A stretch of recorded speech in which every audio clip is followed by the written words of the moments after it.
እስቲ ምን አይነት ጉድ እንደሆነ ልንገራችሁ። ሃይ ሰላም ውዶቼ፣ ማሮቼ፣ ፍቅሮቼ፣ የመዳም ቀሞች እንዴት ናችሁ? ልኝ ደህና ናችሁ? እኔ ያለሁላችሁ አልሐምዱሊላህ ደህና ነኝ። ሜሪ ዩቲዩብ ነኝ ከዋናው ስቱዲዮ ከመዳም ኩሽና። ጾሙ እንዴት ይዛችኋል? እኔ ጋር አልሐምዱሊላህ ሁሉ ሰላም። እውነት ለመናገር እኛ የምናወራው ነገር ቀልድ፣ እኛ የምናወራው ነገር ወይ ደግሞ የማውራት ሱስ ኖሮብን የምናወራ ነው የሚመስላቸው አንዳንድ ልጆች ማለት ነው። ወላሂ ነው የምላችሁ።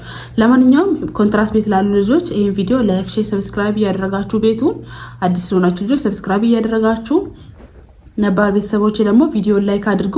ሀሳባችሁን ደግሞ ኮሜንት ላይ ሳውቁኝ። ወላሂ ነው የምላችሁ። እኔ ከዚህ በፊት ይሄን ነገር አውርቼዋለሁ። ዛሬም ግን ድጋሚ ተደገመ ማለት ነው። ጽሁፉን እዚህ ጋር አስቀምጥላችኋለሁ እና ለቀልድ የምናወራ ወይ ደግሞ ዝም ብሎ ነገር የምናወራ ምናምን የሚመስላቸው በጣም ብዙ ልጆች አሉ። ወላሂ ነው የምላችሁና የምር ነው። ከዚህ በፊትም ተናግሬዋለሁ። ግን ድጋሚ ሲመጣ ድጋሚ እንደዚህ አይነት ጥያቄ ሲጠይቅ እኔ መልስላችኋለሁ፣ ችግር የለብኝም። ግን እንዲማሩበት እናንተ ላይክ፣ ሼር፣ ሰብስክራይብ ብታደርጉ አንደኛ ነገር ለብዙ ልጆች ይደርሳል። ሁለተኛ ነገር ደግሞ ሰው ውሸት አይናገርም። ለምን ብሎ ውሸት ያወራል? ያለ ነገር ነው። ማንኛውንም ሰው ጠይቁ። ወላሂ ማንኛውንም ሰው ጠይቁ። ያለ ነገር ነው። ሰው ከመሬት ተነስቶ አይደለም የሆነ ነገር ሊነግራችሁ የሚመጣው ሊያወራችሁ የሚመጣው። ሰው ከመሬት ተነስቶ እንዴት ያወራል? እንዴት ይፈለስፋል? ራሱ እንዴት ነው ዝም ብሎ ነው የሚያወሩት ብላችሁ የምታስቡት? ለማንኛውም እንዳልኳችሁ መጀመሪያ ላይ ቪዲዮውን በደንብ ላይክ፣ በደንብ ሼር፣ በደንብ ደግሞ ኮሜንት አድርጉ። እስቲ በደንብ ብዙ ልጆች ጋር እንዲደርስ ከዚህ በፊትም ሰርቼዋለሁ ስለሆነ እኔ ሰራዋለሁ፣ ችግር የለብኝም እንዳልኳችሁ። ግን ብዙ ልጆች አሁንም ያልተማሩበት ያላወቁት አሉ ስለሆነ በደንብ እንዲማሩበት በደንብ ላይክ፣ በደንብ ሼር፣ በደንብ ሰብስክራይብ አድርጉ። ሀሳባችሁን ደግሞ ኮሜንት ላይ ጻፉ እና ምን ትላለች? ጽሁፉን አስቀምጬላችኋለሁ። ከመጣ 3 ወሬ ነው። ሰዎቹ ጥሩ ናቸው። ሴቲቷም ጥሩ ነች። ሁሉ ነገር ትገዛልኛለች፣ ግን ደሞዜን ታስፈርመኛለች፣ ግን ብሩን አሰጠኝ ምን ጋር ይቀመጥልሽ ትለኛለች አለች። እኔ ማላሰማችሁ ነገር የለም። በየመዳም ቤቱ በየኩሽናው ብዙ አይነት ነገር፣ ብዙ ያልተወራ ነገር፣ ብዙ ያልተነካ ነገር ነው ያለውና ማለት ነው። እና እቺ መዳም ጋር ከመጣች 3 ወሯ ነው። እንደኛው ትሰራለች፣ እረፍት የላትም። ሁሉ ነገር ታስተካክላለች፣ ምግብ ትሰራለች፣ ቤት ታጸዳለች፣ ልጆች ትንከባከባለች። እንደዛ ግን ደግሞ ይገዛላታል፣ ሻምፖ ይገዛላታል፣ ሞዴስ ይገዛላታል፣ ሳሙና ይገዛላታል፣ ምግብ ትበላለች። ከዛ በተረፈ ግን ደሞዟ ትፈርማለች። እንዳልኳችሁ አንዳንድ ሰዎች ወረቀት ላይ ያስፈርማሉ፣ አንዳንድ ሰዎች ደግሞ አያስፈርሙም ማለት ነው። እና ብሩን ትፈርማለች በየወሩ። ወሩ ሲደርስ ግን ደግሞ ብሩን አትሰጣት፣ ምን ጋር ይቀመጥልሽ ትላታለች። እና ሸቃሊት ሆዬ መዳም ቅመም ሆዬ ምን ትላለች? ፈራው መጠየቅ ፈራው መጠየቅ ፈራው ትላለች። ምን ትላላችሁ እስቲ እናንተ? እንዳልኳችሁ ሀሳባችሁን ኮሜንት ላይ እና የሚያስፈራ ነገር አለ?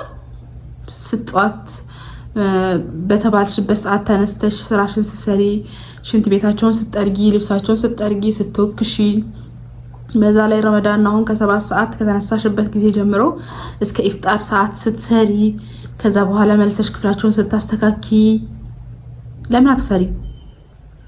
ለምን አታፍሪም? ያኔ አሁን ብር ሲሆን ለምን? በዛ ላይ ደግሞ ራስሽ በጉልበትሽ ሰርተሽ ያመጣሽው ነገር ሰርቀሽ አላመጣሽ ወይ ሰውን አልዘረፍሽ ወይ ደግሞ የሰው ኩላሊት አውጥተሽ አልሰጥሽም። ምን የሚያስፈራ ነገር አለ? የራሳችሁን ብር መጠየቅ፣ የራሳችሁን ነገር መጠየቅ ለምንድን ነው የምትፈሩት? መቼም ልጆች አይደለንም እዚህ ሀገር። በእርግጥ ያው ልጆች የሚልኩ ሰዎችም አሉ፣ ግን እኛ ልጆች አይደለንም። አብዛኛዎቹ ልጆች አይደሉም። እዚህ ሀገር የሚመጡ ልጆችና አረብ ሀገር የሚሄዱ ልጆች አይደሉም።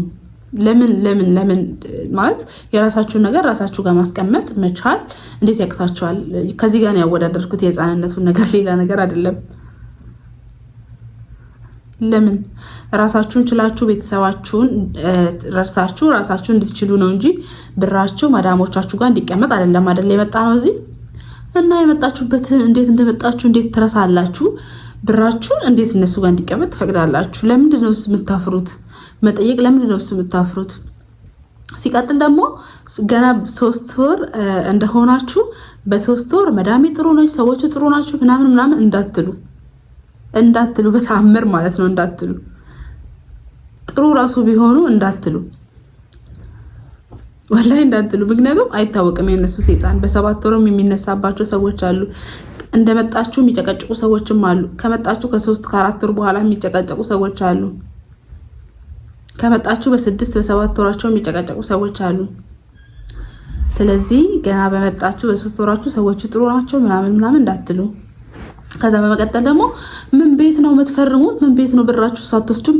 ለምንድን ነው ሲጀመር ብሩን እጅ ላይ ከሰጠችሽ በኋላ ፈርሚ። ካሁን በኋላ ማለት ነው ወላሂ ካሁን በኋላ ብሩን እጅሽ ላይ ከሰጠችሽ በኋላ እጅሽ ላይ ተቀብለሽ ከዛ በኋላ ፈርሚ። ምንሽ ስለሆነች ነው እሷ የምትፈሪያት? ለምንድን ነው የምትፈሪው? ለምንድን ነው የምታፍሪው? ለምን መጠየቅስ የምታፍሪው? ምን የሚያሳፍር ነገር አለ? ስንት የሚያሳፍር ነገር እየተደረገ ስንት የሚያሳፍር ነገር እየሰማን አንቺ የራስሽን ላብሽን ጥግዝ ብለሽ ያመጣሽውን እቺን ጠብ አድርገሽ ያመጣሽውን እንዴት ነው መጠየቅ የምትፈሪው? ዋናው ነገር ራሱ እኮ እሱ ነው። የመጣንበት ዋናው ነገር ራሱ እሱ ነው። የማትፈሩበት ሊሆን የሚገባው ጉዳይ ዋናው ነገር ራሱ ደሞዛችን ነው። ምን አለን ያለሱ? ምንም የለንም ያለሱ። ከፈጣሪ በታች ምንም የለንም። እና ውዶቼ፣ ማሮቼ፣ ፍቅሮቼ፣ የመዳን ቅመሞች ተው ችላ አትበሉ። የምሬ ነው። እና ደግሞ እነሱ ጋር ብር እየበዛ በሄደ ቁጥር ብር እየቆየ በሄደ ቁጥር እነሱ ጋር ውሎ ባደረ ቁጥር አንደኛ የራሳቸው ነው የሚመስላቸው፣ ሁለተኛ ነገር ደግሞ የመክፈል አቅማቸው ራሱ በጣም ትንሽ ነው። እንዴ እነሱም እኮ እኛ ኢትዮጵያ ላይ እንደምንኖረው እኮ ነው የሚኖሩት። ብር እየበዛባቸው ሲሄድ እኮ መክፈል ይከብዳቸዋል።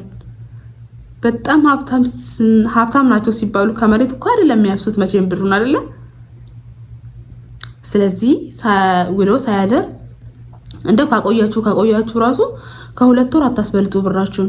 መዳሞች ጋር ከ2 ወር አታስበልጡ ብራችሁን። ከ2 ወር በላይ ወላሂ አትቀበሉ ማለት አታሳልፉ። ከ2 ወር በላይ ማለት ነው። አንዳንድ ሰዎች ያው 3 ወር የሚሰጣሉ፣ ግን እናንተ በ2 ወር ለማስደረግ ሞክሩ።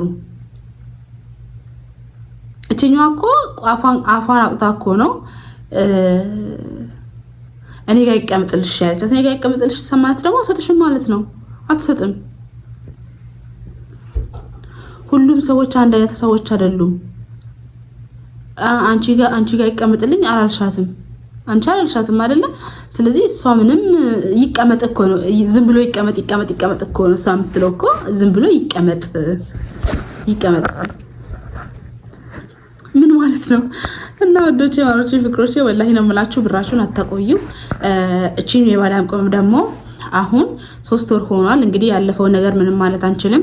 ስለዚህ ከአሁን በኋላ አሁን የ3 ወሩ ተቀባያትና የ4ኛ ወሩን ደግሞ ስትፈርሚ ልክ ገና ስትፈርሚ ብርሽን ተቀባይና ከዛ በኋላ ፈርሚ። ከዛ በመቀጠል ደግሞ ስትፈርሚ ምን ያህል ብር ተብሎ ተጻፈበት የኛ ሀገርን ቁጥርም የዚህ ሀገርን ቁጥርም ያው በእንግሊዝኛ ነው የሚጠቀሙት ስለሆነ አብዛኞቹ ቁጥሩን ኢ እና ፈርሚ። ምናልባት እሷ የ6 ወር 1 አመት ምናምን ልትል ትችላለች። ስለሆነ ቁጥሩን ኢ እና ወሩን ኢ እና የ3 ወር መሆኑን 3000 ብር መሆኑን ኢ እና ፈርሚ። ከዛ በተረፈ ደግሞ አሁን በኋላ ብርሽን ከተቀበልሽ በኋላ ፈርሚ ማለት ነው። እና ወዶቼ፣ ማሮቼ፣ ፍቅሮቼ ከዚህ የተለየ ሀሳብ ካላችሁ የምትሏት ነገር ካላችሁ ሀሳባችሁን ኮሜንት ላይ በነፃነት አስፍሩላት እና በሌላ ቪዲዮ እስክንገናኝ ወዳችኋለሁ። ባይ